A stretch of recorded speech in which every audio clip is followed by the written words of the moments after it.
This block contains peppermint sticks.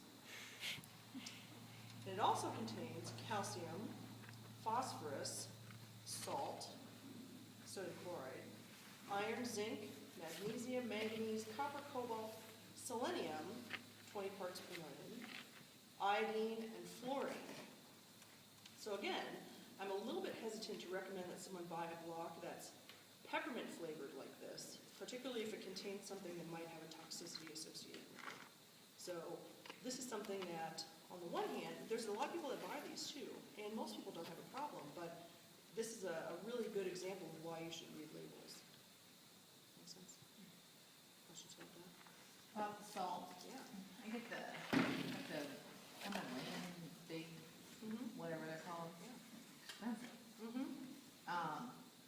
What are your opinions on those? And if you still say just stick with the umbrella chick there, how would you suggest administering it into their diet and in what quantity? Sure.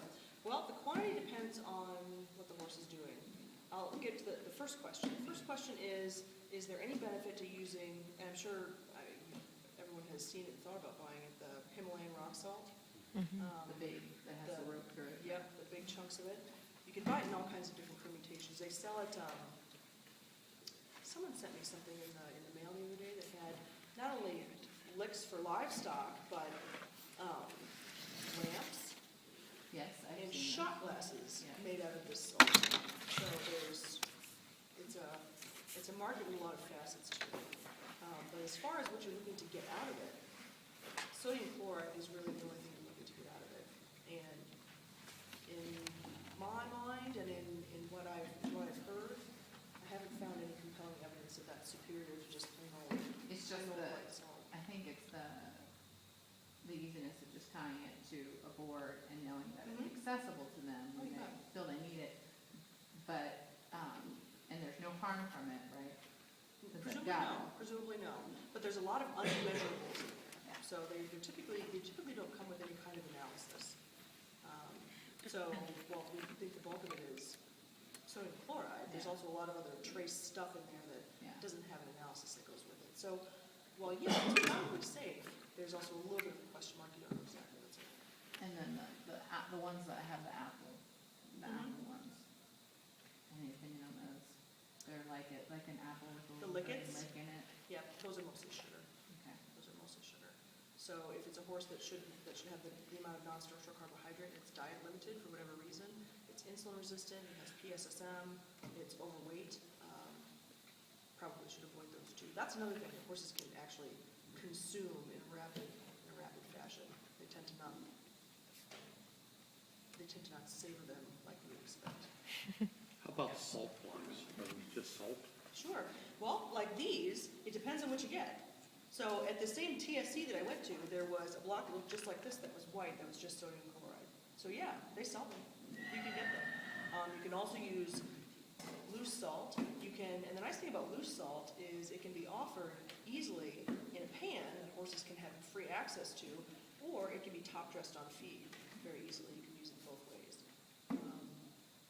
So yeah, but they do make just plain white salt in brick form. And so you would, with the shaker salt, it depends on their activity level and how much. It does. Most horses will need somewhere, if you were to, it depends on why you're supplementing them with salt. So if they're getting fed a complete feed, most of the time you don't have to supplement anything as long as they have access to some loose salt. Most of them will self-feed salt pretty well. When they need it, they know. Yes. If it's a horse that is in heavy work, in an environmental extreme, like, say, a dressage horse down in Wellington, it's 100 degrees with 100% humidity, and it's losing 10 liters an hour of sweat, which they can. They lose a ton of salt and sweat. They lose a ton of potassium in sweat. And so there are plenty of commercial electrolyte preparations that are available for supplementing those horses, and those horses probably need it. But in that case, you could actually just take sodium chloride like this, or regular table salt, cut it half and half with light salt, which is LITE, light salt, which is potassium chloride, and feed it, a couple tablespoons a day, and that should take care of it. And the iodized versus the non-iodized, does it make a difference? So it, for most light breed horses that are not reproductively active, no, probably doesn't make a difference. I would be careful about feeding iodized salt to pregnant mares or to brood mares that are looking to become pregnant or to growing foals, particularly in certain areas in which,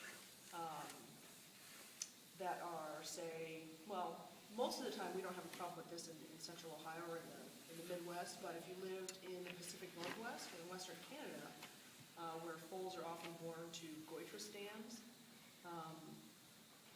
iodine may or may not actually make that situation better. It may make it worse. There's ways of overdoing it. So I would be careful about it for brood mares, but otherwise, no, it's not. It's not that much.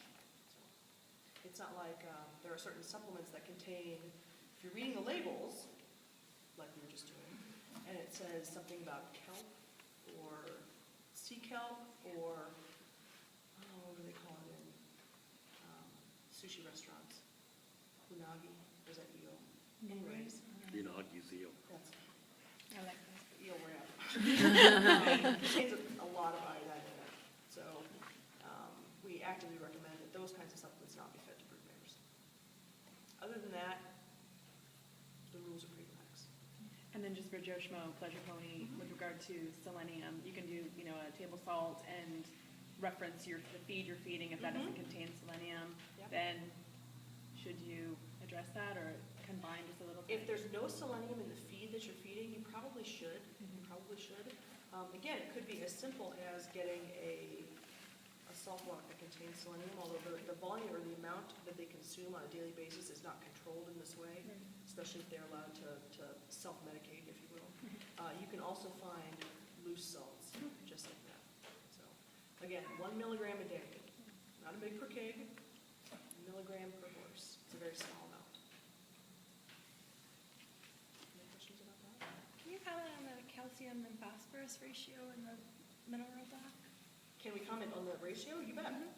So as a general rule, in most horse feeds, particularly those that are going to be fed to growing animals or to brood mares, calcium and phosphorus should be fed in a ratio no smaller than 1 to 2.